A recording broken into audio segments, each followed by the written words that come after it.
Alright, this is going to be a guide to the monk rotation. What we're basically going to do is we're going to go over the basics here, and I'm going to start with buffs.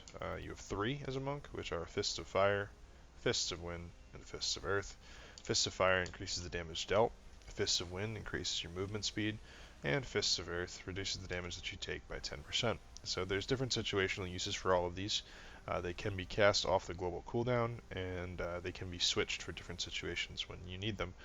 For instance, if you know that you're going to take AoE damage, you can pop Fists of Earth on to help your healers out and switch back to Fists of Fire, but most of the time you are going to be in the Fists of Fire stance. The second thing that you'll notice is that I set up my hotbars in a fashion that shows my combos.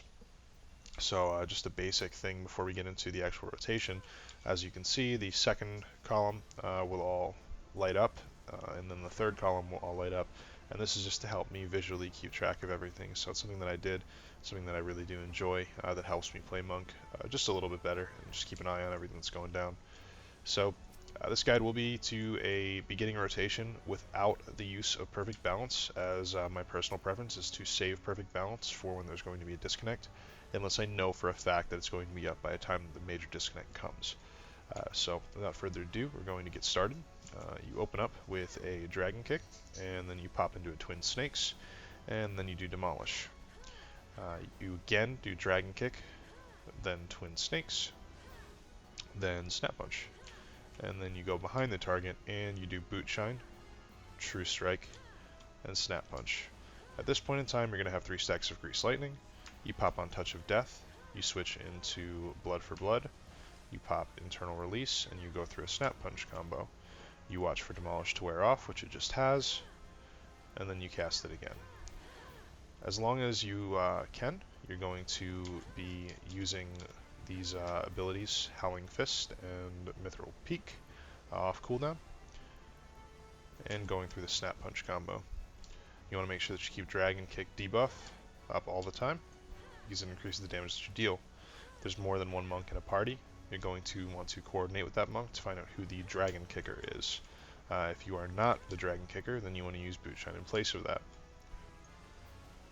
And you just go from the flank to the back, and you keep your debuffs up.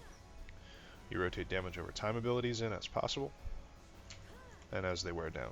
And that's something that I personally could do better, but generally, this is a really good DPS rotation. It's going to take you pretty far in terms of your damage per second. You want to use your Invigorate by the time that you get to around 600 TP. It's going to bring you back to full. I didn't there, but this is just for demonstration purposes, so I'm not going to be going that much longer anyway. It's not a very big deal.